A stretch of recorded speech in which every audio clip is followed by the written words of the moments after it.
Hello and welcome to another edition of Know Your Schools on WISD TV.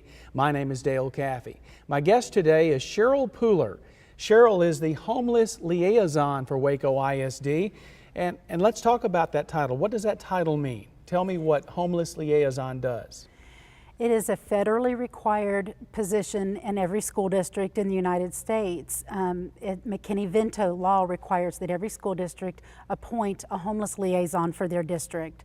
And so for Waco ISD, I am the liaison. Okay, let's talk about that. I've heard of the McKinneyVento Act. Talk a little bit about what that is and when it came about. It's legislation that's been around for over 20 years. It's become a lot hotter topic in the past 10 years because of the way the economy has turned. I think that it's really shown a spotlight on families who are in poverty and homeless. But McKinneyVento is a law that defines homelessness as it applies to school-aged children.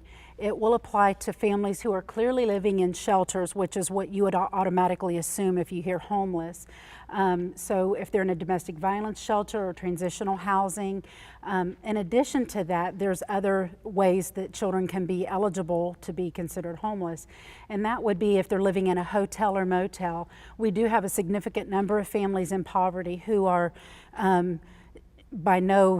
I really don't believe families choose this. I think that this is something they end up having to do because they've lost their apartment, they were evicted, different things have happened, and just in an effort to keep a roof over their family's head, they are now living in hotels.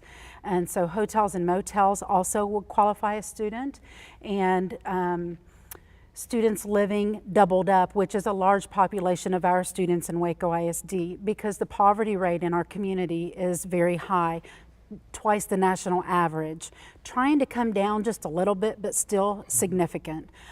So we do see a significant number of families living doubled up, sometimes even tripled up. And so those students would also be considered homeless. And then students who are living without a guardian. They live with someone, a relative or a friend, but it's no one who has legal guardianship or legal custody of them. This could happen if a parent becomes ill or incarcerated, or just through some sort of family tragedy, the student is needing to live with other individuals. And so we do have students who fall into that category as well. Very interesting, because you have given a very different definition of homeless than maybe the common person thinks about when they think homeless. Because to those people, they think about the man on the street pushing maybe an old grocery cart or something, and living under a box somewhere or living under a bridge. Those people need help too. They're homeless, but that's not the homeless that we serve. And there are two very different definitions. HUD is working, trying to merge a definition that would be more along the lines to include McKinneyVento in the HUD definition. Right now there are two different definitions. So we are bound to the McKinneyVento definition that applies only to school-aged children. So the average age of a homeless child in America is 10 years old, and that's actually going down instead of up. And so what that means is we're seeing more and more families with children homeless. There was a time when the average person who was homeless in America was in their mid-20s and older, and now we're seeing those numbers drop significantly because family homelessness has become a big deal. There's a federal push coming out. I just got back from Washington, D.C. to learn more about this. By the year 2020, the federal government is trying to bring an end to family and child homelessness in the United States. That's going to require an incredible amount of resources and education and implementing some of those programs into our communities. But I clearly feel like that is a noble and worthy endeavor, because when our children are growing up in homelessness and in extreme poverty, it creates challenges for them academically. And our kids are going to continue to struggle in school until we can stabilize the home situation. And once that becomes more stable, I think we'll see an improvement overall with other life domains. About how many homeless children does Waco ISD serve? This past school year, we identified a little over 1,000, and that's actually down from past years. We've had as many in years past as 1,500. There's different reasons for that coming down.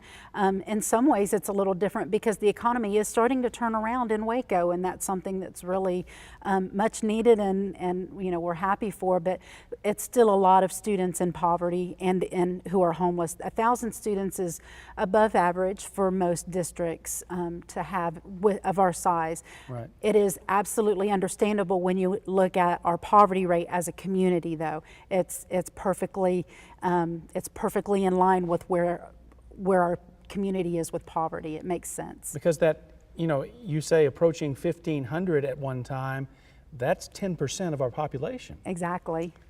Wow. And there are mandates that McKinneyVento then has demands of the school district.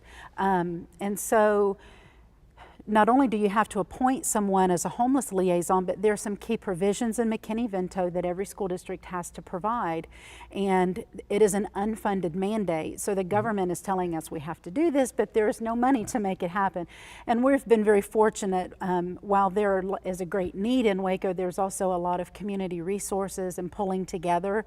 And we've been able to get a lot of support from the community to get uniforms and school supplies through various programs.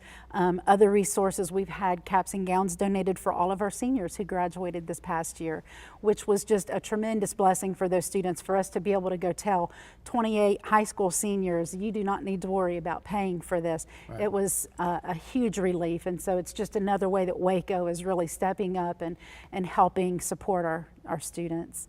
And of course, a moment ago I mentioned that 1,500 would be 10% of our population, not the population of Waco, but the enrollment population at Waco ISD. Exactly. And so that is a number of students.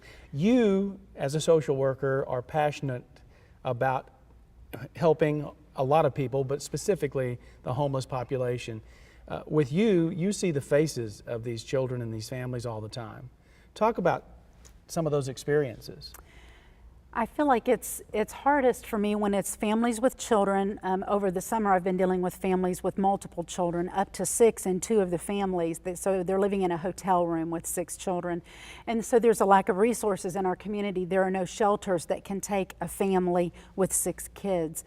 We have one room at a local shelter that is prepared to take families in. Mm-hmm. And so it's not uncommon for me to hear about families sleeping in their cars, and that's hard to think about. It's hard to imagine. And advocating in the community to try to get more safe, affordable housing for our families so that they're not put into that situation, and so that we can get the children into a more stable living situation. The other group of children that just really pulls at my heartstrings is what would be considered an unaccompanied youth. And in high school age, this is often the kids that we call couch surfing kids.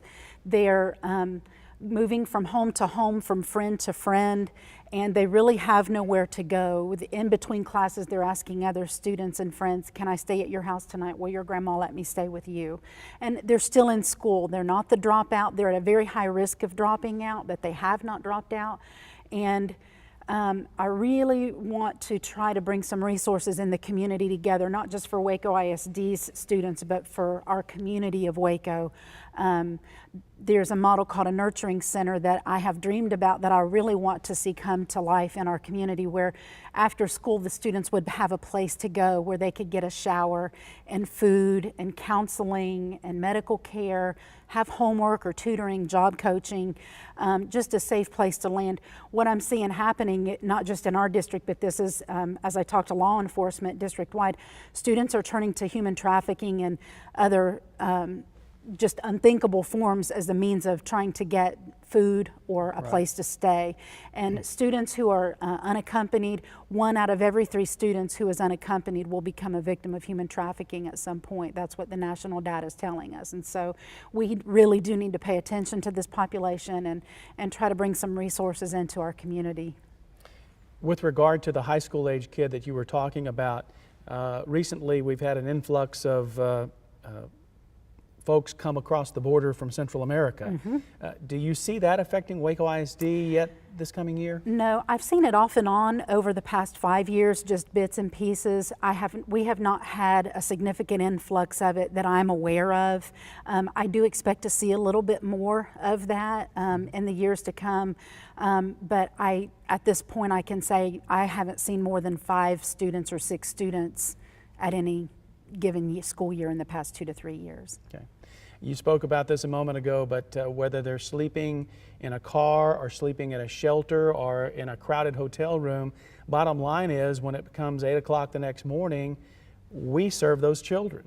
Exactly, and they need to be at school ready to learn. And if they're dealing with food insecurity and they're hungry, or there's just a lack of support, there's nowhere to wash your clothes or nowhere to get cleaned up themselves. Our office is very sensitive to this, and we've provided a lot of things to try to help make ways for students to get clean and have clean clothing.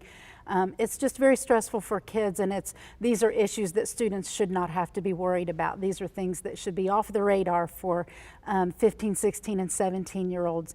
In a perfect world, we wouldn't be worried about where am I going to sleep and what am I going to eat, and I'm sick and I need a doctor. How do I get help? I know near your office there's a closet filled with some clothes and some hygiene products and things of that nature.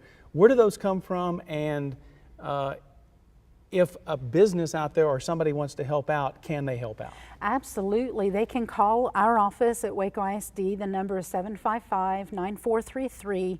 And there's a local church who has generously offered to house those items. Storage is an issue, and they keep everything sorted and clean.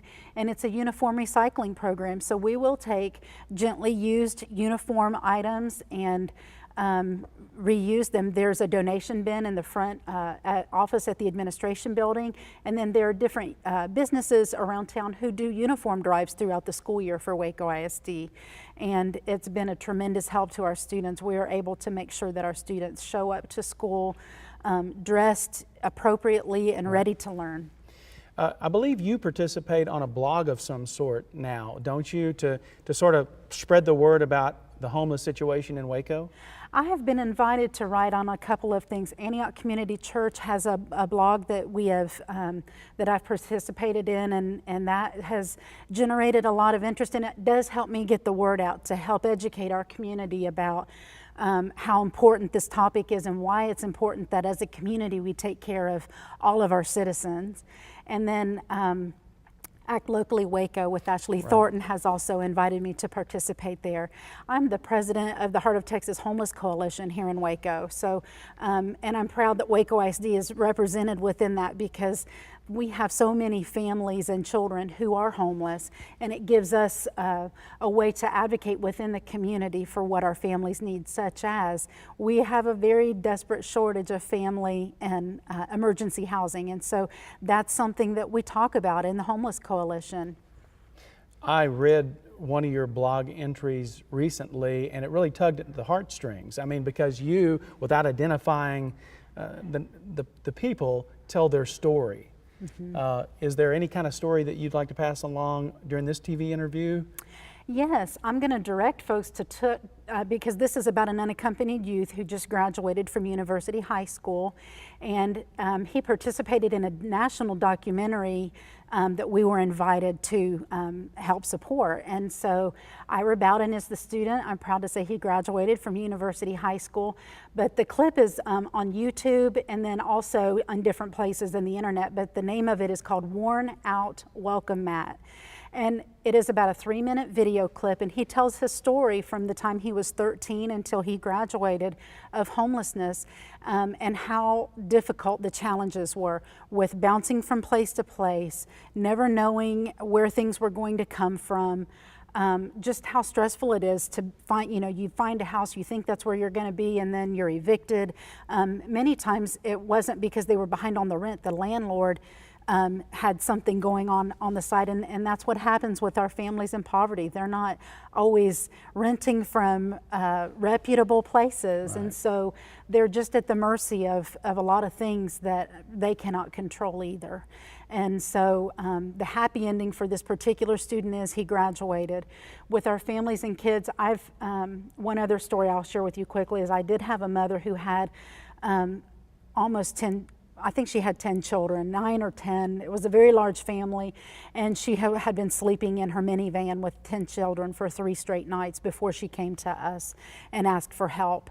And that's just a very desperate and vulnerable situation to be in. I believe her greatest fear was that we would report her to CPS and that her kids would be taken away.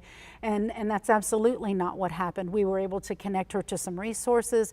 There were a few local churches who were willing to intervene, and she was a veteran. And so we were able to get her into some special housing for veterans. Sometimes it's just a matter of reaching out and letting someone know how bad things are so that we can connect you with resources. And that's what we do every day for our families. Very good. Once again, this is Cheryl Pooler, and she is the liaison for the homeless at Waco ISD. And these are important things for our citizens to know out there. Absolutely. As to what the different kinds of students that we serve at Waco ISD. Thank you so much for being here today and sharing those stories. You're welcome. Thank you. And thank you for joining us for this edition of Know Your Schools on WISD TV.